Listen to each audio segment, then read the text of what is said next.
Bapak Ibu Saudara, kita melanjutkan pelajaran kita masih tentang logos. Kali ini kita akan mempelajari dua hal yang terkait dengan logos ini. Jadi kita tahu logos itu pada mulanya adalah logos itu bersama-sama dengan Allah, dan logos itu adalah Allah. Dia logos itu di ayat 14 Yohanes 1, dia menjadi manusia. Dan manusia logos inilah yang berbicara 7 hal ya. I am the bread of life ya, the light of the world. Aku adalah pintu. Yang ini yang kita akan pelajari dengan the good shepherd, gembala yang baik. Baru yang kelima dia katakan resurrection and life, kebangkitan hidup. Baru yang keenam the way, the truth, and the life. Yang ketujuh, I am the vine. Nah, tapi kita utamakan, sudah kita bicara bahwa kita perlu mengalami logos ini, ya. Dan kita akan tafsirkan logos ini masing-masing sesuai dengan konteksnya. Kita tahu Injil Yohanes dibagi atas 3 hal, dengan prinsip teologi ya. Yang pertama, Yesus pelayanannya di pasal 1 pasal 8, dia masih belum dikucilkan. Dia masih melayani, diistilahkan di Injil ini, di dalam baik Allah. Jadi disinilah, dalam konteks inilah Yesus mengatakan I am the bread of life. Dan yang kedua, I am the light of the world. Kita udah bahas ini. Sekarang kita masuk ke bagian yang kedua ini, pasal 9 dengan pasal 12 ya. Ini Yesus sudah melayani, sudah dalam kondisi dikucilkan oleh para pemimpin Yudaisme. Ya. Jadi dia melayani di sini dalam posisi dikucilkan, dan isu pengucilan atau isu kepemimpinan Farisi atau pemimpin Yudaisme itu sangat dikasih tahu di sini, tonjolkan ya. Di sini makanya Yesus memberikan 3 hal. I am the door, I am the good shepherd, dan I am the resurrection and the life. Di bagian kedua ini. Jadi kalau kita menafsirkan nanti apa itu pintu, apa itu gembala yang baik, harus ditafsirkan dalam konteks Yesus sudah dikucilkan oleh para pemimpin agama Yahudi. Baru nanti pasal 13 sampai pasal 21, di sini Yesus bilang ada 2, I am the way, the truth and the life, dan juga dia I am the vine. Ini bicara dengan muridnya. Ya nanti kita bahas ini. Ya sekarang ini dulu. Ya, dalam konteks sudah dikucilkan, di luar baik Allah, Yesus melayani, dan dia bicara yang kita mau bahas hari ini, I am the door, pasal 10 itu, dan juga langsung the good shepherd, karena itu langsung dia di dalam satu pasal itu dibicarakannya. Nah, mari kita melihat dulu, karena ini sangat penting sekali, apalagi kita tahu bahwa dunia keagamaan di zaman Yesus itu yang namanya Yudaisme. Isme itu tentu pengajaran ya, pengajaran agama Yahudi maksudnya itu. Para pemimpinnya ahli Taurat, yang kita kenal Farisi. Salah satu nama-namanya itu yang pendatang pada Yesus ya, Nikodemus, datang pada waktu malam karena dia malu. Yaitu Yusuf Arimatea yang dibilang orang baik, tapi di sini dia sembunyi-sembunyi ikut Yesus, takut dikucilkan karena dia mencintai kehormatan manusia lebih daripada kehormatan Allah. Ada juga di sana di Injil ini nggak disebut, tapi ada Gamaliel, itu gurunya daripada Saulus yang akhirnya jadi Paulus. Jadi dunia keagamaan pada zaman Yesus itu dengan dunia keagamaan yang saat ini juga sama, karena prinsip kejatuhannya nanti kita akan melihat 3. Saya sudah ulang-ulang ini terus. Pengajaran Izabel, pengajaran Bileam, dan pengajaran Nikolaus. Nanti saya akan ambil ayat-ayatnya bahwa Yudaisme ini kena 3 pengajaran itu, sama seperti dunia kekristenan saat ini. Nah, mari kita melihat dulu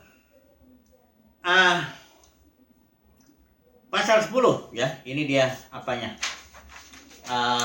ceritanya ini ya. Gak usah kita bahas lah ya, dibaca karena kita sudah tahu ini. Hanya masalahnya identitas pencuri dan perampok yang di pasal ini sering nggak jelas disebutkan. Banyak orang menafsirkan pencuri perampok di sini. Ini paling senang ini orang menafsirkan ini, pengajar Alkitab di dunia kekristenan ini diambil ayat 10 nih. Ya, apa? Gini, ayatnya begini. Mana dia ini? Pencuri datang hanya untuk mencuri dan membunuh dan membinasakan, ya. Dengan menyebut, nah inilah pencuri, inilah ada si iblis, roh jahat itu, ya. Setelah itu ayat ini Yesus bilang, aku datang supaya mereka mempunyai hidup dan mempunyainya dalam segala kelimpahan. Ditafsirkanlah hidup berkelimpahan itu kelimpahan kesehatan, kelimpahan harta benda, kelimpahan berkat-berkat yang macam-macam lah semuanya itu, yang jasmani terutama ya sekalipun disinggung juga yang rohani. Ini tafsiran yang umum di dalam dunia kekristenan yang sudah jatuh itu. Pertama, identitas perampok pencuri benda jelas siapa. Yang kedua, hidup berkelimpahan ini pun ditafsirkan arahnya jasmani. Hari ini kita mau jelas dulu, ya. Pencuri dan perampok di sini jelas itu adalah para pemimpin orang Yahudi itu, para ahli Taurat, orang Farisi, ya. Karena di sini konteksnya Yesus sedang berbicara, dia sudah dikucilkan oleh para pemimpin, dia bicara tentang dirinya, membandingkan, ya. Aku gembala yang baik, itu gembala yang nggak benar tuh, yang pencuri, yang perampok, ya. Jadi mari kita mulai dulu ya sebentar ini ya, karena ini harus jelas ini, ya. Mari kita mulai dulu ya. Bicara dulu kandang domba ya, kita bicara dulu ini. Sesungguhnya ayat 1 ya, pasal 10. Sesungguhnya siapa yang masuk ke dalam kandang domba dengan tidak melalui pintu, tetapi dengan memanjat tembok, ia adalah seorang pencuri dan seorang perampok. Kandang domba ini di sini, ini bukan sorga lagi ya. Jadi di sini tidak ada bicara sorga neraka, nggak bicara iblis roh jahat, nggak ada. Ini bicara gereja, ini kandang domba umat pilihan Israel, yang umat yang pilihannya itu seluruh Israel, ada juga umat pilihannya itu. Ini kandang domba. Kenapa? Karena domba-domba di sini dibilang tidak mendengarkan suara perampok itu. Dia di domba-domba yang di kandang di Yesus ini bilang ini, dibilang aku mengenal domba-dombaku, domba-dombaku mengenal aku. Dia mendengar suaraku. Jadi domba di sini, kandang domba adalah dari antara jemaat Israel itu yang adalah umat pilihannya yang dengar Yesus. Selebihnya itu dengar pencuri dan perampok, mendengar orang Farisi yang ahli Taurat. Jadi di sini karena Yesus bilang juga di sini ada kandang domba yang lain, ayat 16. Ada lagi padaku domba-domba lain yang bukan dari kandang ini, bukan bangsa Israel, bukan dari umat pilihan Israel ini nih. Ada lagi dari bangsa-bangsa lain, umat pilihan juga. Itulah kandang lain itu yang masuk Yesus itu. Akan nanti bersatu, mereka jadi satu kandang, satu gembala. Gembalanya Yesus. Ya. Jadi saudara harus tahu dulu, kandang domba yang di sini dimaksud adalah umat pilihan Tuhan, baik yang dari bangsa Israel maupun yang kandang lain ini yang dari bangsa-bangsa. Kandang domba-domba ini dibilang tidak mendengar suara pencuri dan perampok, enggak. Dia mendengar suara Yesus, ya. Nah, Yesus bilang gini, siapa yang nggak lewat pintu, itu pencuri dan perampok. Artinya yang tidak percaya Yesus, yang tidak di dalam Tuhan Yesus itu, ya. Karena ini orang Farisi, ahli Taurat, dia sudah tolak Yesus, sudah jelas itu. Jadi dia sudah tolak pintu, karena Yesus bilang, akulah pintu, ya. Jadi orang Farisi, ahli Taurat yang menggembalakan umat Israel itu tidak melalui pintu. Karena kalau dia melalui pintu, dia akan ketemu umat pilihannya yang mendengar suara Tuhan Yesus itu. Ya. Saudara lihat di sini ya. Yesus sedang membandingkan dirinya dengan para pemimpin bangsa Yahudi yang menggembalakan umat Israel itu secara umum. Yang Yesus bilang, kalau kamu tidak melalui aku, kamu itu pencuri dan perampok. Nah, nanti kita akan melihat kenapa mereka disebut pencuri perampok. Dan masuk kita langsung kepada Yudaisme ini. Saya sudah katakan tadi, mereka pencuri dan perampok karena 3 ajaran ini. Nikolaus, Bileam, dan Ijabel yang diuraikan di Wahyu pasal 2 pasal 3 itu. Mari kita melihat dulu Nikolaus ya. Nikolaus ini saya sudah sering sampaikan. Itu bukan karena bahasa di kitab Wahyu itu selalu bahasa simbol. Niko itu artinya menaklukkan, Laos itu kaum awam, laity kalau bahasa Inggris. Nah, Laos itu bahasa Latin. Niko, Laos itu artinya menaklukkan kaum awam. Ini kerjaan para pemimpin yang menarik murid-murid, kalau dalam dunia kekristenan itu menarik murid-murid kepada dirinya, yang diuraikan Paulus itu loh. Dia dibicara sama penatua di Efesus itu, penatua Efesus ya, dibicaranya di Miletus. Dari antara kamu akan ada orang-orang yang tarik murid-murid kepada dirinya dengan dua hal, ajaran palsu dan ya untuk menarik kepada diri sendiri, ya. Nah ini Nikolaus ini sangat kuat dalam Sanhedrin itu.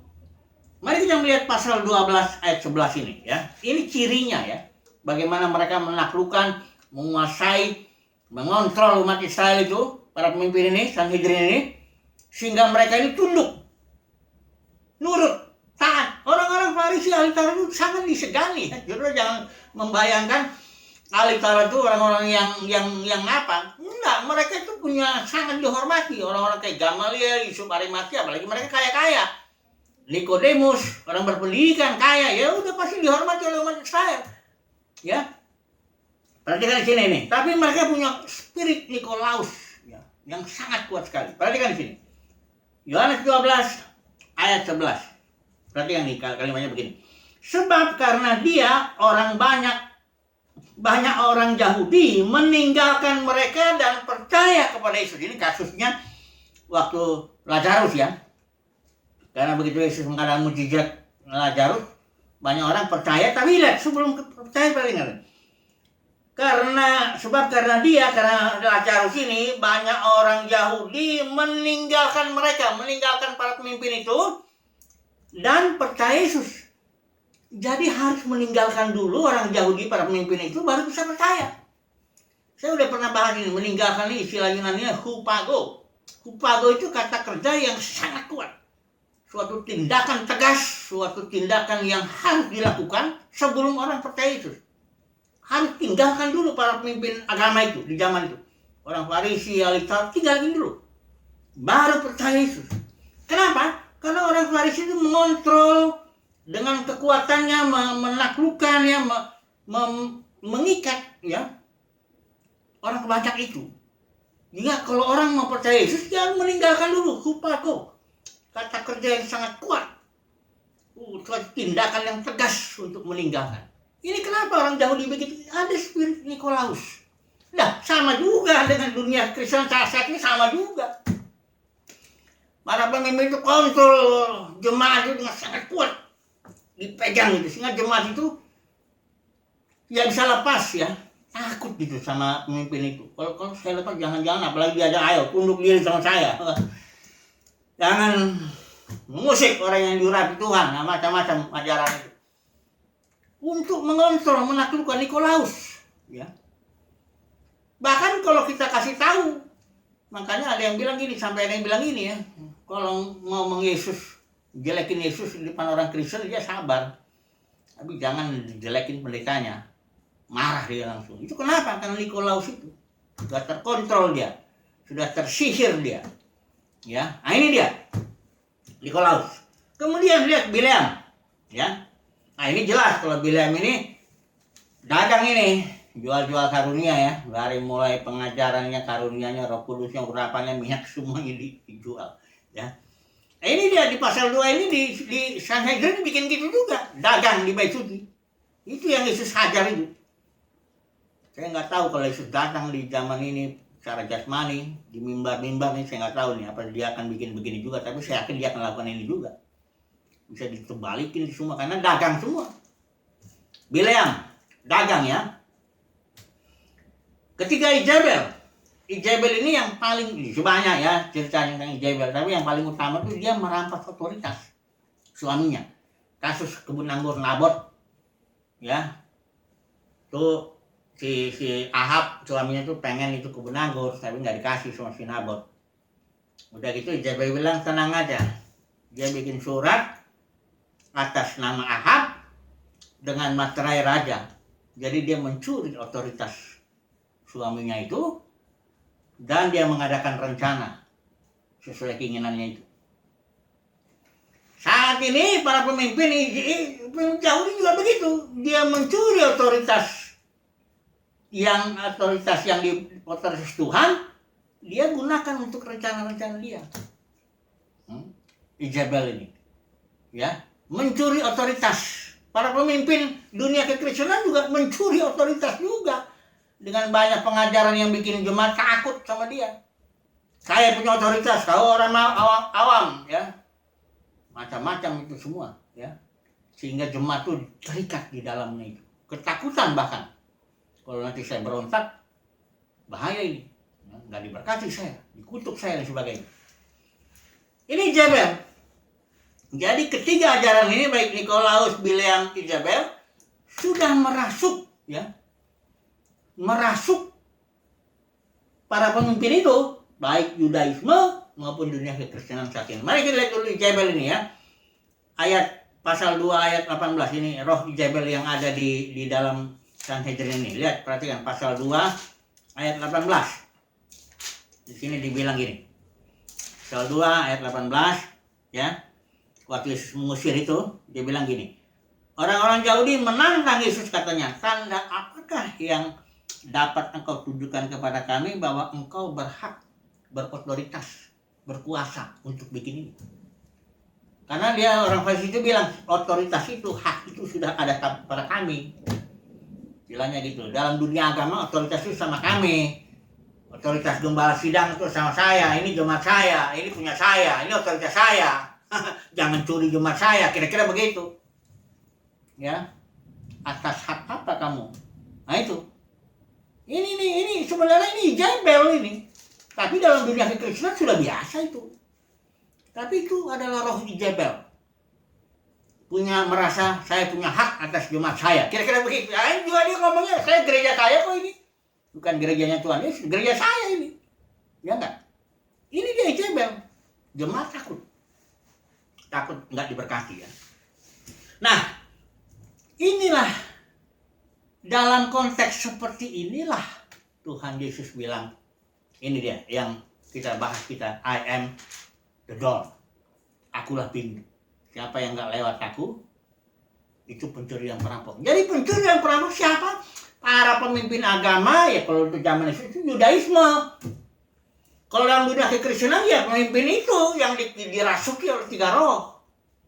Roh Jezebel, roh Nikolaus, roh Bileam. Ya, ini dia. Perampok dan pencuri. Apa yang dirampok? Ya uang lah. Mana ada pencuri yang ngerampok barang nggak berharga? Ya uang yang dirampok. Sama seperti ahli Taurat orang Farisi, Yesus itu di Injil lain dibilang ini hamba mamon. Di dalam dunia kekristenan sekarang juga yang dirampok ya uang. Ya apalagi dengan banyak ajaran. Ajaran yang paling populer tuh ngerampok uang dari jemaat tuh ya perpuluhan, buat sulung, ya macam-macam lah. Saya udah banyak kali bicara soal perpuluhan. Ini ajaran anak SD lah ya. Gampang kok ngerti perpuluhan itu. Aduh, ini perpuluhan itu sudah jelas, ini perjanjian antara ini Keluaran 19 itu perjanjiannya antara Yahweh dengan Israel yang diperantarai Musa, perjanjiannya hukum Taurat. Nah, Yesus itu hukum perpuluhan. Sementara di sini Leon dengan orang percaya Yesus itu ini hukum hayat, hukum roh, ya. Hukum yang ditulis di dalam batin. Udah jelas lah, ini nggak bisa diterapkan ke sini, udah jelas ajaran anak SD itu. Tapi kalau dunia kekristenan mau ngotot, oh tidak. Ambil Malaikat 3 ayat 10 ya. Terapkan ke sini, udah susah lah. Sudahlah, ini bukan masalah teologis. Perpuluhan buat sulung gampang itu. Itu ajaran perjanjian lama, gampang itu. Ya, ini bukan masalah teologis kalau berdebat soal itu. Itu masalah perut, masalah kemuliaan manusia, masalah soal pencuri perampok yang minta uang itu. Masalah itu bukan masalah ajaran. Ajaran itu jelas. Ini paling gampang ajaran itu. Perpuluhan itu paling mudah, ya. Kalau orang mau, ya. Tapi puji Tuhan di sini saya melihat di sini umat pilihan Tuhan tidak mendengarkan pencuri dan perampok. Nah, ini dia. Dalam dunia kekristenan banyak yang dipanggil, sedikit yang dipilih. Umat pilihan Tuhan yang sedikit itu tidak akan dengar pencuri dan perampok. Ya. apapun yang diomongin, mau soal penundukan diri lah, tudung rohani lah, perpuluhan lah, buah sulung. Nah, umat pilihan Tuhan nggak dengar itu. Karena di dalam diri umat pilihan Tuhan tuh ada pengurapan. Tak perlu dia diajar, dia akan sudah tahu kebenaran itu. Surat Yohanes bilang begitu. Ada dalam dirimu pengurapan. Tak perlu kamu diajar, kamu sudah tahu. Mana suara gembala sejati yaitu Yesus, mana suara perampok pencuri. Udah tahu dia. Jadi saya mengatakan ini hanya untuk mengingatkan aja umat pilihan Tuhan, meneguhkan. Sebenarnya mereka juga sudah tahu. Walaupun mereka barangkali tidak bisa menjelaskan secara teologis, tapi dalam batin mereka, umat pilihan Tuhan itu ada pengurapan. Dia sudah tahu mana suara gembala, mana suara perampok. Ya. Jadi, tadi lagi Yesus bilang, I am the door, akulah pintu. Kalau saudara dan saya memang masuk melalui Yesus, pintu itu ya, kita akan menemukan padang rumput, kita akan menggembalakan. Menggembalakan domba Yesus, bukan domba kita, dengan memberikan firman dan roti seberapa yang ada sama kita. Walaupun roti kita cuma 5 roti 2 ikan, ya diberkati Tuhan sehingga bisa juga memberi sesuai pimpinan Tuhan. Memberi firman dan roti. Bukan memberi firman ngambil duit. Ya kalau ada orang mengasih uang sama kita nggak apa-apa, itu hak juga. Ya, seorang pekerja patut mendapat upahnya. Kalau ada orang ngasih uang sama saya, ya saya terima. Bego apa saya tolak itu. Tapi kita nggak berharap itu, karena firman Tuhan bilang, berilah. Ada lebih berbagai memberi daripada menerima. Beri firman, beri roti. Itulah pelayanan Yesus. Ada orang 5.000 orang lapar, kasih makan. Nah, dengan mujizat kalau Yesus yang bisa roti 2 ikan ngasih makan segitu. Walaupun kita mungkin kasih gitu. Tapi prinsipnya memberi, melayani itu memberi sesuai pimpinan Tuhan, itu pelayanan. Kalau ada orang pelayanan sampai kaya, katanya orang sudah miliar, saya ambil dari umat Tuhan. Aduh, ini saudara ini, yang 3 ini pasti nih, udah main dia di sini nih. Ya, kita bukan ngomong gini karena iri, enggak. Kita mau kasih tahu sama umat pilihan Tuhan ya. Meneguhkanlah, katakan begitulah. Tapi umat pilihan sudah tahu. Dalam batinnya ada pengurapan. Tak bisa ditipu itu, umat pilihan Tuhan. Pasti dia akan mendengar suara gembala sejati. Tidak mendengar pencuri dan perampok. Ya. Jadi, I am the door. Akulah pintu. Semua umat pilihan Tuhan pasti melewati pintu. Kemudian, ketemulah gembala sejati. Kita bisa dengar suara Yesus. Akulah good shepherd. Cirinya gembala yang baik jelas menyerahkan nyawanya bagi kita. Itulah dia. Ya. Untuk saat ini cukup dulu segini. Barangkali nanti kita masih bicara mengenai I am the door atau the good shepherd ini, atau mungkin kita langsung bicara nanti yang Lazarus itu, I am the resurrection and the life. Puji Tuhan Bapak Saudara, saya yakin umat pilihan Tuhan ada pengurapan di dalam dirinya. Dia tidak akan bisa dengar. Dia bisa tahu, ini pencuri perampok ini suaranya. Ajaran ini ajaran pencuri dan perampok ini. Dia tahu, ya, tanpa harus dikasih tahu, karena dalam dirinya ada pengurapan itu. Jadi saya mengatakan ini hanya mengingatkan umat pilihan Tuhan. Ya, karena juga tugas saya sampaikan inilah ya. Walaupun tentu tidak senang lah pencuri perampok ini ya, identitasnya dibukakan. Karena pengakuan iman kita itu, saya udah pengakuan iman rasul itu, dibikin identitasnya ditipu. Dibilang gini, Yesus itu menderita di bawah pemerintahan Pontius Pilatus. Seolah-olah ini kenapa Sanhedrinnya nggak disebut? Yesus itu betul menderita di bawah pemerintahan Pontius, betul. Tapi siapa yang bikin Yesus menderita? Siapa yang mengucilkan Yesus? Siapa yang menolak Yesus? Siapa yang mastermind yang membunuh Yesus itu? Itu jelas para pemimpin agama orang Yahudi, pencuri perampok itu. Cuman nggak disebut dalam pengakuan iman itu. Supaya jangan kelihatan gitu loh identitasnya. Tapi sekarang ini udah waktunya identitas pencuri dan perampok itu sudah harus jelas dibukakan. Itu adalah para pemimpin dunia kekristenan di zaman ini yang kena kerasukan 3 roh ini. Nikolaus, Bileam, Jezebel. Mesti dibuka identitasnya itu. Salah satu caranya kita mau selamat dari perampok ya begitu, identitasnya kita tahu dulu. Baru kita nggak terkena dengan itu. Tapi saya percaya umat pilihan Tuhan tidak akan mendengarkan suara pencuri dan perampok, tapi dia akan mendengarkan suara gembala yang baik. suara Tuhan Yesus. Haleluya. Puji Tuhan. Amin.